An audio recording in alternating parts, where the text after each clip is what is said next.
Assalamualaikum warahmatullahi wabarakatuh.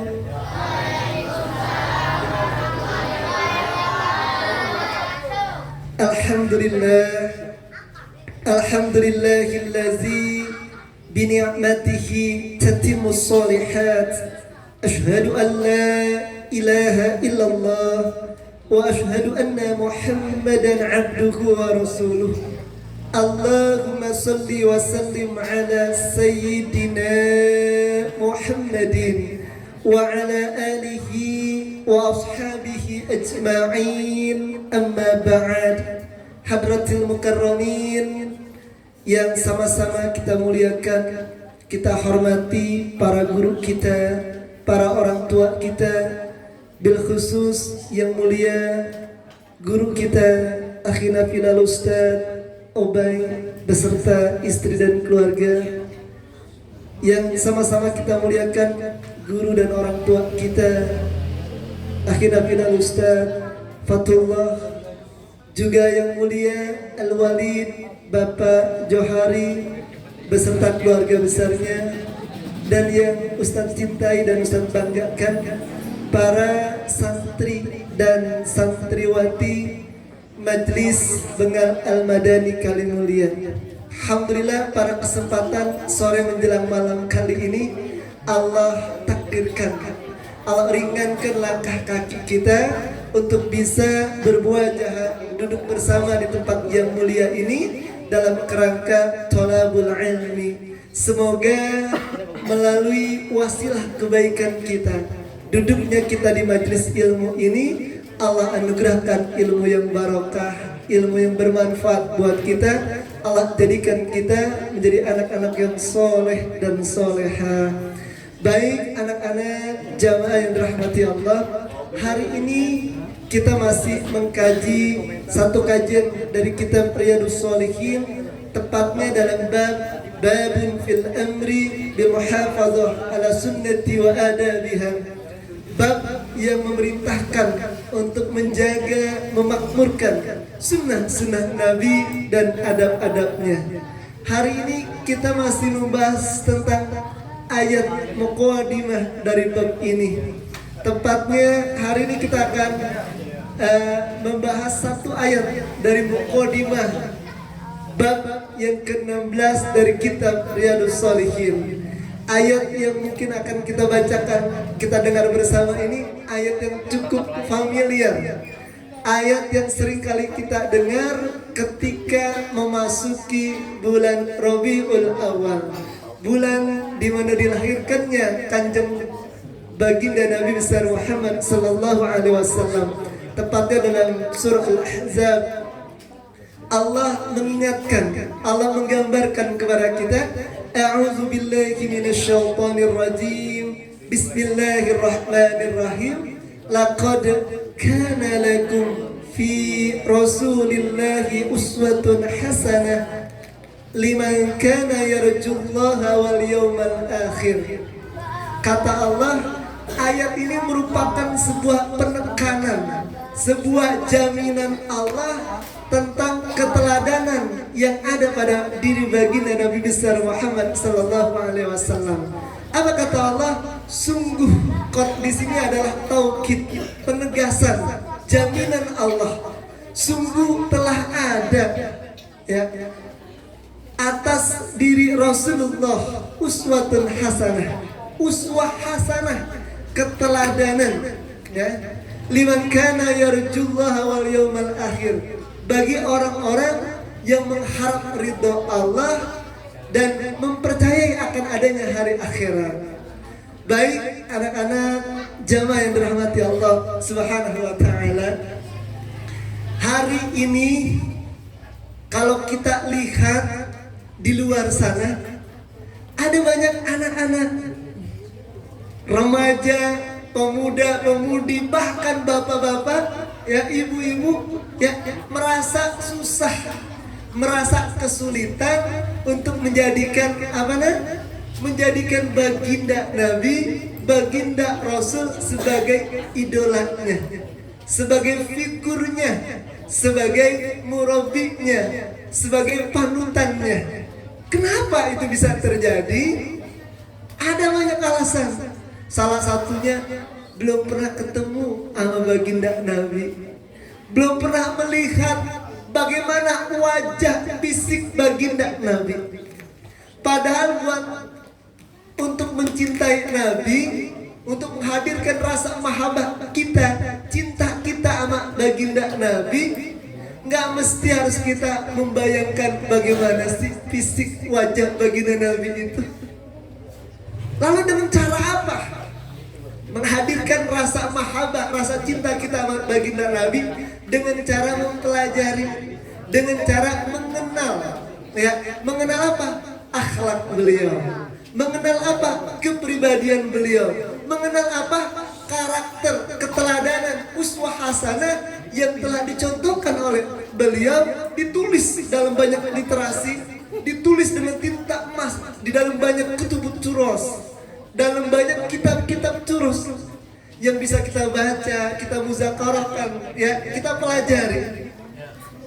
Nah, itu artinya mulai hari ini penting buat kita untuk apa?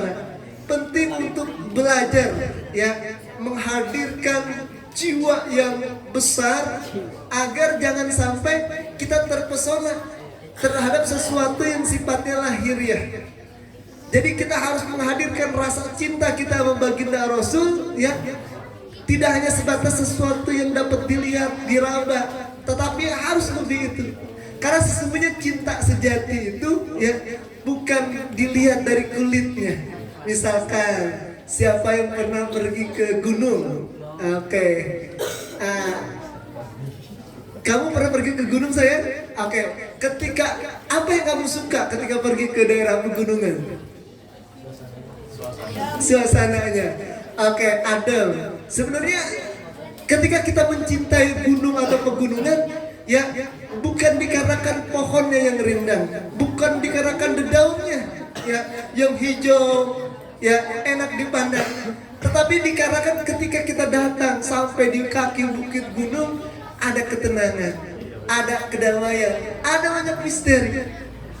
Begitupun sama ketika kita mencintai, menyukai sebuah buku, ya, sebuah mata pelajaran, bukan dikarenakan karena koper bukunya yang bagus, bukan dikarenakan kertasnya yang mahal, tetapi dikarenakan ada kearifan, ada kata-kata untayan yang sangat bijak yang ada dalam isi kitab tersebut. Lalu bagaimana kita memahami keteladanan baginda Rasul? Ada banyak hal, ya, dituliskan dalam banyak literasi hadis, banyak dituliskan dalam banyak sirah nabawiyah, keteladanan yang dicontohkan oleh baginda Rasul. Buat siapa? Buat kita. Apa di antara, ya, pribadi yang mulia, pribadi yang luar biasa yang dapat kita petik dan kita suri tauladani dalam kehidupan kita? Di antaranya Rasulullah adalah sosok pribadi yang apa? Yang sangat pengertian, sangat menjaga perasaan orang-orang yang ada di sekitarnya. Pernah suatu ketika baginda Rasul, ya, pergi berdakwah.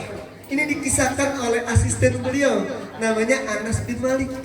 Anas bin Malik berkisah, suatu ketika baginda Rasul diundang, ya, diundang untuk menghadiri sebuah acara di rumah salah satu sahabatnya. Lama nggak pulang-pulang, padahal Anas bin Malik udah menyiapkan apa? Menyiapkan segelas minuman, ditaruh di atas meja baginda Rasul. Maghrib nggak datang, habis isya nggak datang. Ketika larut malam belum juga datang, akhirnya air jatah, minuman jatah baginda Rasul diminum sama Anas bin Malik. Setelah beberapa saat kemudian, baginda Rasul tiba di rumah. Kemudian masuk, ketika ditanya apa sahabat yang mendampingi beliau, apakah Rasul sudah buka puasa di sana? Belum. Ada perasaan yang sangat takut dan malu kalau baginda Rasul menanyakan jatah minumannya atau makanannya. Tapi apa yang terjadi ketika melihat masuk ke dalam, minumannya sudah habis? Rasul tidak menanyakan itu sampai fajar terbit. Artinya apa? Rasul begitu menjaga perasaan orang yang ada di sekitarnya. Rasul juga sangat betul-betul perhatian ya dengan orang di sekitarnya.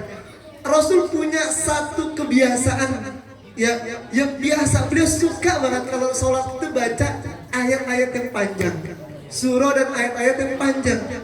Pada suatu ketika Rasul menjadi imam, ya apa yang terjadi? Ya terdengar di belakang, ya di saf paling belakang ada anak kecil menangis, ya sehingga apa?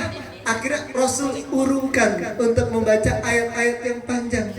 Karena ada anak kecil menangis ya, sementara ibunya lagi ikut sholat berjamaah. Ini artinya apa? Rasul sosok pribadi yang penyayang, pengasih. Lalu apalagi keteladanan yang dicontohkan oleh baginda Rasul? Rasul sosok pribadi yang pemaaf. Ya, tidak ada dendam dalam diri beliau. Suatu ketika ya dalam peristiwa perang Uhud, apa yang terjadi? Paman yang sangat beliau cintai itu dadanya dibelah oleh seorang wanita yang bernama Hindun. Ketika dibelah, kemudian jantungnya dikeluarkan, dimakan, ya.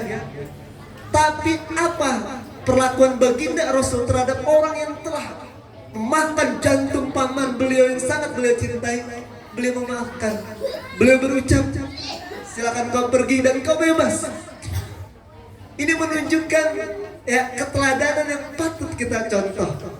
Jadi apa? Beliau adalah sosok pribadi yang sangat pemaaf dan tidak pernah dendam. Rasul juga sosok pribadi yang begitu penyayang buat orang-orang yang terdekatnya. Pada suatu ketika baginda Rasul pergi berdakwah, ya, pulang larut malam. Ketika sampai di rumah, beliau berucap salam, tok tok tok, ya, diintip dari bilik rumah beliau. Aisyah lagi ngapain? Lagi bubuk, tertidur pulas. Akhirnya beliau memutuskan untuk tidur di depan pintu rumah beliau. Ketika menjelang fajar, Aisyah membuka pintu dan kaget. Ternyata baginda Rasul sedang tertidur di depan pintunya. Ketika ditanya, kenapa kau tidak membangunkan aku, wahai kekasih Allah? Aku tidak enak melihat engkau sedang tertidur pulas. Ini beberapa keteladanan yang dicontohkan oleh baginda Rasul. Sehingga apa? Allah menjamin ya dalam firman surah Al-Ahzab ini, laqad kana lakum fi rasulillahi uswatun hasanah. Sungguh telah ada uswah hasanah, keteladanan yang baik pada dirimu wahai Rasul Allah. Nah, apa keteladanan yang lain yang dicontohkan dalam keseharian kita? Contoh, kalau beberapa pertemuan sebelumnya kita sudah bermuzakarah tentang bagaimana cara Rasul makan, cara Rasul minum, cara Rasul tidur. Rasul memberikan keteladanan contoh buat kita. Ini keseharian kita, ya. Bagaimana cara Rasul duduk, ya. Bagaimana cara Rasul duduk, ya. Mungkin beberapa pertemuan sebelumnya guru kita sudah mengajarkan Rasul kalau duduk dalam sholat itu ada dua istilah duduk, ya. Sudah diajarkan oleh guru kita Ustaz Abi Mahmud. Cara duduk Rasul dalam sholat ada istilahnya duduk tasyahud awal. Ini kaki yang ini berdiri, ya. Kemudian ini kaki kirinya duduk, pantat kita berada di kaki kiri. Maka ini disebut duduk apa namanya? Duduk iftiras atau duduk tasyahud awal. Seperti ini idealnya. Lalu kalau duduk tawaruk seperti ini. Kaki kirinya agak melebihi kaki kanan kita seperti ini. Kaki kanan ini tumitnya berdiri tegak seperti ini. Ini cara duduk tawaruk yang dicontohkan oleh baginda Rasul. Ya, ada dua istilah. Ada namanya duduk iftiras, ada duduk tawaruk. Tasawuf awal duduk iftiros, tasawuf akhir duduk tawaruk. Nah kalau cara duduk makan Rasul bagaimana? Ya, Rasul makan ada cara duduknya. Misalkan kalau kita nanti maulid, ya di beberapa tempat maulid makannya pakai apa saya? Ya, makannya pakai nampang. Ya, biar enggak kalau duduk kayak begini nih, boleh enggak? Ya, ini namanya duduk taroki, duduk sila, boleh. Tapi sebenarnya duduk yang paling bagus, duduk ketika makan yang dicontohkan oleh baginda Rasul. Duduknya kaki ini tumit kaki kiri berada di pantat, kaki kanannya seperti ini, kaki kanan begini, kemudian kaki kirinya di bawah pantatnya, tangannya seperti ini. Nah ini kalau satu nampan ada 5 orang, insya Allah enggak makan tempat. Cara duduk makannya Rasul begini. Apa tujuan makan begini? Ini para ulama salafus sholih kalau makan ya di tempat umum ya ini begini cara duduknya. Apa tujuannya? Untuk mempersempit perutnya agar tidak terlalu banyak makan.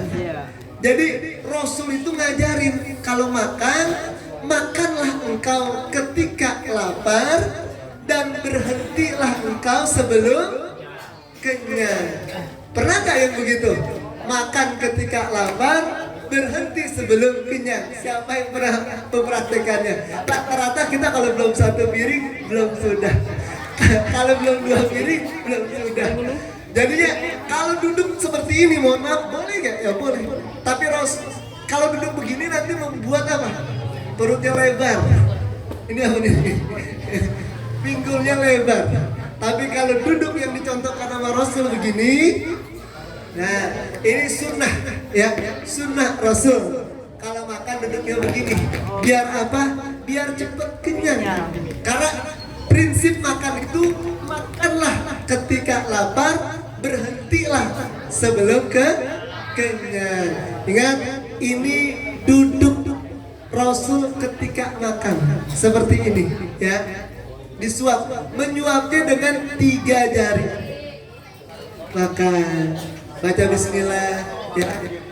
Habis makan lagi seperti ini. Duduknya Nabi. Kalau duduk penuntut ilmu bagaimana? Nah, sebenarnya mohon maaf ya, duduk sila ya seperti ini. Kalau kita mau mengikuti duduk sila boleh saja. Tapi kalau kita mau mengikuti contoh malaikat Jibril ketika belajar sama baginda Nabi, Jibril ketika duduk belajar sama baginda Nabi nggak begini.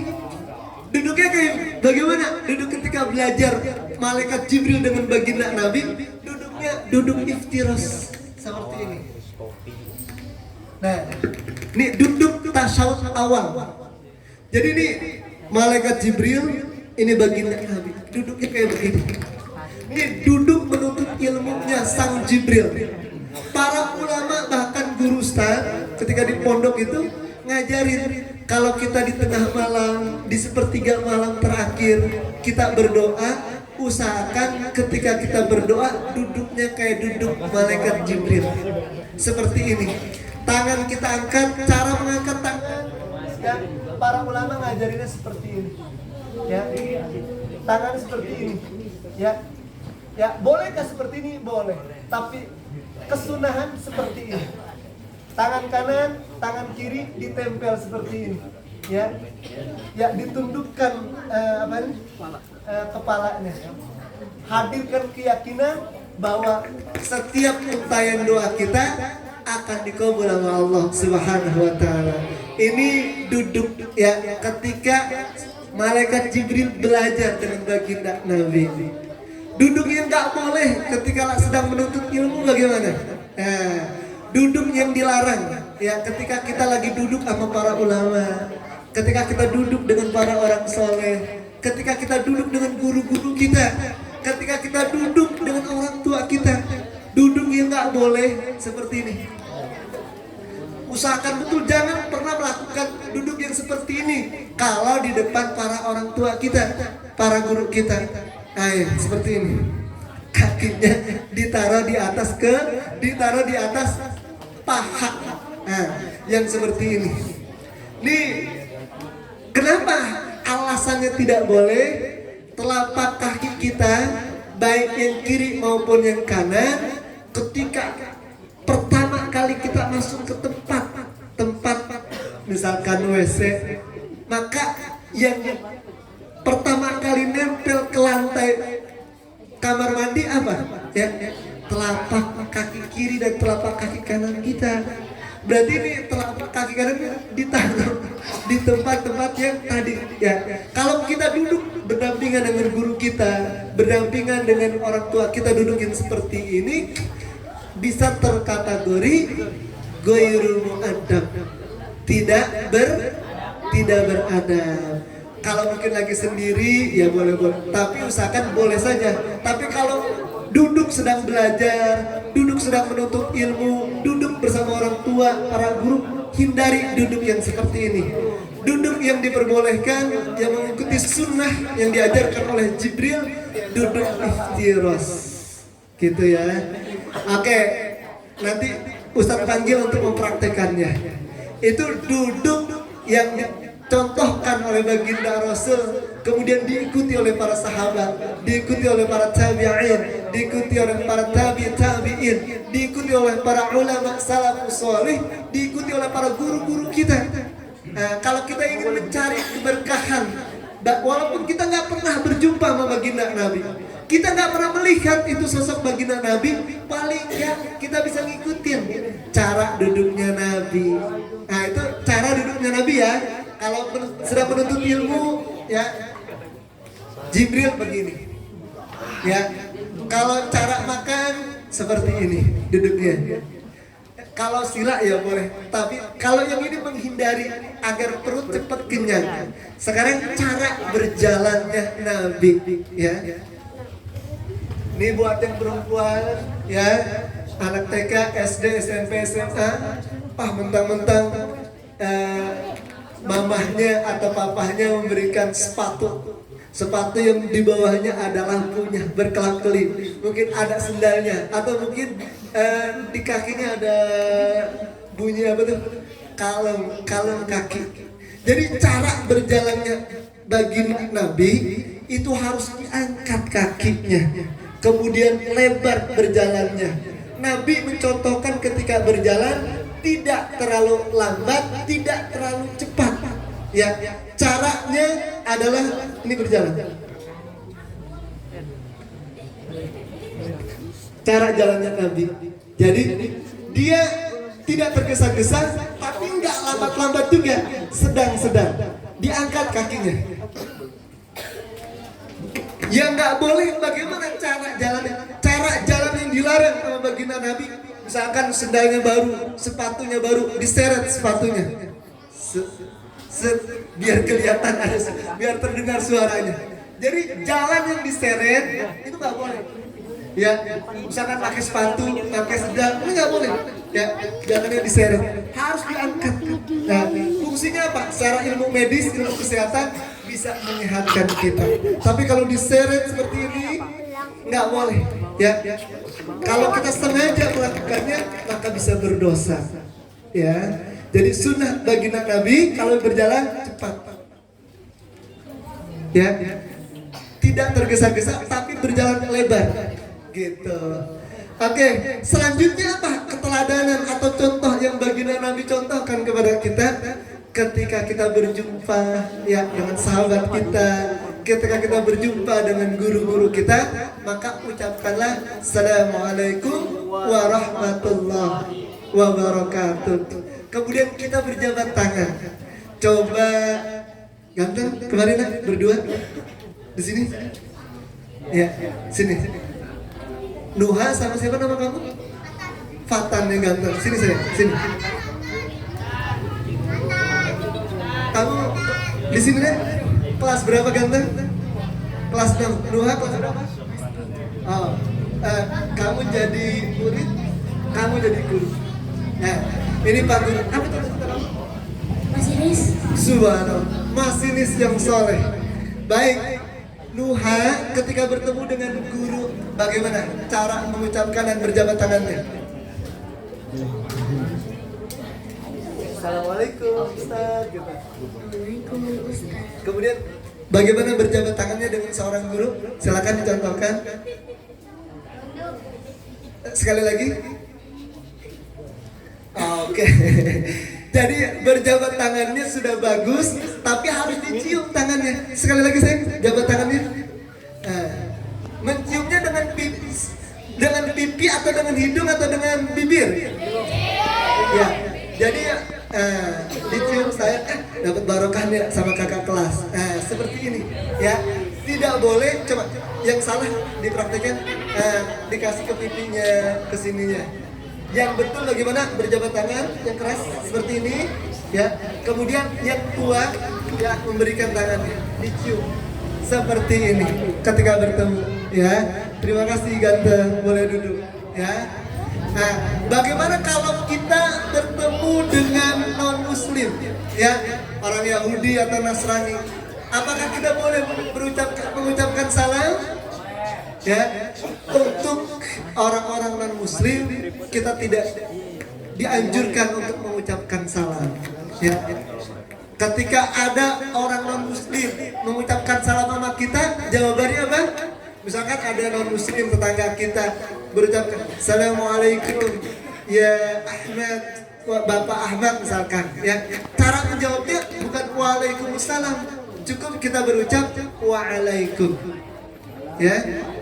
Coba Bang Ganteng, ketika ada orang non-muslim berucap salam dengan kamu, jawabannya apa? Waalaikum. Bagus. Jangan diucap Waalaikumsalam warahmatullahi wabarakatuh.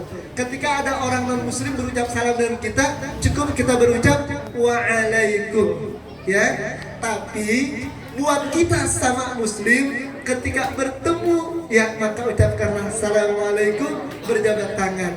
Insya Allah ketika kita berucapkan salam dan berjabat tangan, dosa-dosa kita akan berguguran.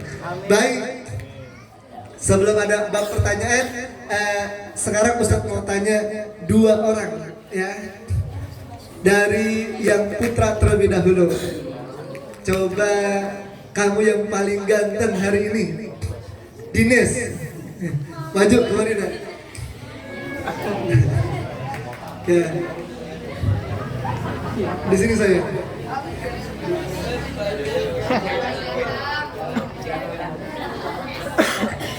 Nah, Dines coba praktekkan bagaimana cara duduk makannya baginda Nabi. Ayo. Oke, bagus. Ingat, ini cara duduknya baginda Nabi kalau makan, ya. Kaki kanannya naik seperti ini, kemudian pantatnya duduk di bawah telapak kaki kiri. Alhamdulillah. Bagaimana duduk yang dilarang? Ya, ketika duduk di samping orang tua atau para guru, duduk yang nggak boleh.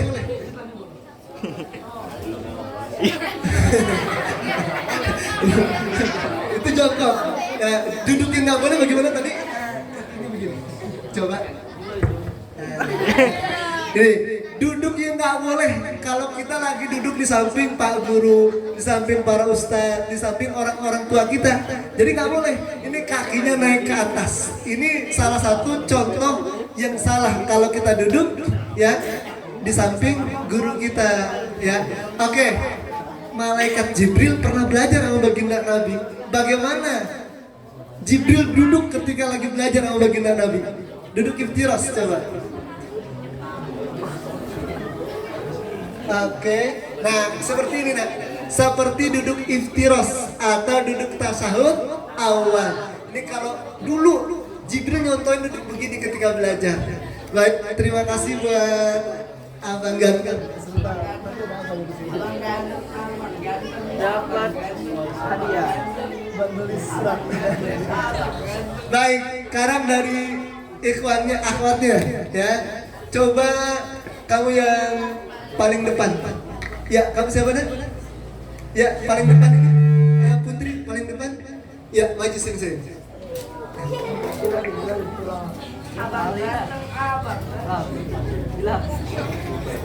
Siapa nama kamu? Alia. Bagaimana cara jalannya Rasul? Iya. Gimana coba praktekannya? Lurus ke sana jalan. Alhamdulillah. Diangkat kakinya, tidak boleh diapain ya kalau Rasul jalan ya? Nggak boleh diseret. Kenapa? Kalau diseret nggak boleh. Oke, ya kalau diseret itu bisa menjadi dosa kalau sengaja. Kalau tidak tahu dimaafkan. Karena sekarang sudah tahu, ketika kita berjalan tidak boleh diseret nah ya. Tadi siapa namanya? Alia. Oke Alia. Dia nulisnya ya. Baik, sebelum kita tutup, mungkin ada 1 atau 2 pertanyaan, silakan. Bebas, bisa terkait tentang tadi keteladanan atau sunnah Rasul. Mungkin ada 1 pertanyaan sebelum kita tutup, silakan.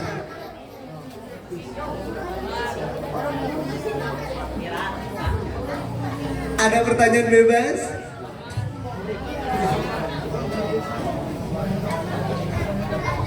Baik, insya Allah kita akan lanjutkan nanti. Sekali lagi terima kasih. Yang baik datangnya dari Allah, yang tidak baik datangnya dari Al-Fakir pribadi. Ustaz akhiri bila taufiq wal hidayah. Assalamualaikum warahmatullahi wabarakatuh.